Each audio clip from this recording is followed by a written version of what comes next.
வணக்கம். இன்னைக்கு நம்ம டெத் கிளைம்ஸ் அப்படிங்கிற தலைப்பை பயிற்சியா பார்க்க போறோம். அதாவது ஒரு இன்சூரன்ஸ்ங்கிறது ஒரு கான்ட்ராக்ட் சொல்லியிருந்தேன். இந்த இன்சூரன்ஸோட நோக்கமே என்ன அப்படின்னா, ஒரு வாடிக்கையாளர் பாலிசி எடுக்கிறாரு. அந்த பாலிசி எடுக்கிற சமயத்துக்குள்ள, அந்த பாலிசி டேர்ம் முடியறதுக்குள்ள எதிர்பாராத விதமா அந்த வாடிக்கையாளர் இறந்து விட்டால் அந்த குடும்பத்துக்கு ஒரு பினான்சியல் சப்போர்ட் கொடுக்கறதா இன்சூரன்ஸோட நோக்கம்.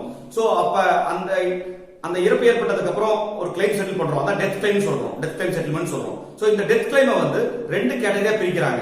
ஒன்னு இயர்லி கிளைம், இன்னொன்னு நான் இயர்லி கிளைம். சோ இந்த இயர்லி கிளைம் என்னன்னு பாத்தீங்கன்னா, ஒரு புது பாலிசி எடுத்த டேட்ல இருந்து, ஒரு பாலிசி புதுசா எடுத்துக்கிறாரு, அந்த பாலிசி எடுத்த டேட்ல இருந்து ஒரு 3 இயர்ஸ்க்குள்ள இறப்பு ஏற்பட்டால், அல்லது ஒரு பாலிசி எடுத்திருந்து அது லேப்ஸ் ஆயிருது, லேப்ஸ் ஆனது ரிவைவ் பண்றாரு, ரிவைவ் பண்ண டேட்ல இருந்து 3 இயர்ஸ்க்குள்ள மரணம் ஏற்பட்டால், சோ இதுதான் இயர்லி கிளைம் சொல்றோம்.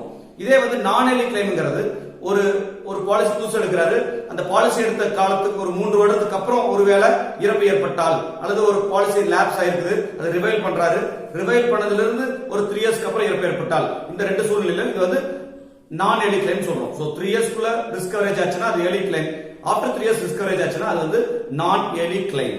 சோ இதுதான் ரெண்டு கேட்டகரி. இதை பத்தி டீடைலா வரப்போற வீடியோஸ்ல பார்க்கலாம். பட் இது ஷார்ட்டா டெத் கிளைம் என்னன்னு மட்டும் தெரிஞ்சுக்கங்க. நம்ம அனிமோருக்கு ஒரு ஷார்ட் மோட்டிவேஷன் வீடியோ பாருங்க.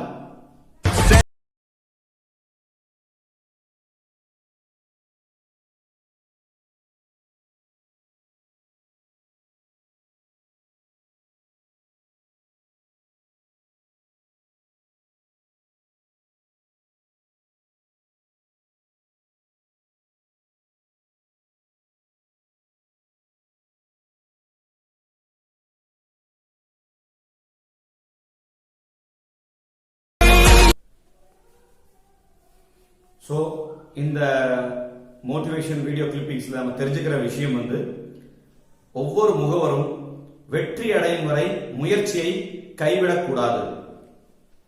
சோ அந்த நம்பிக்கை வச்சுக்கிட்டு அந்த விஷயத்தை மறுபடியும் ட்ரை பண்றப்ப கண்டிப்பா நமக்கு எண்ணிய செயல் வெற்றியா கிடைக்கும்.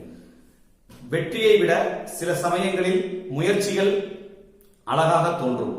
எனது அணிமுகவர்கள் வெற்றியடைய வேண்டும் என்று வாழ்த்தி இன்றைய பயிற்சியை நிறைவு செய்கிறேன். நன்றி, வணக்கம்.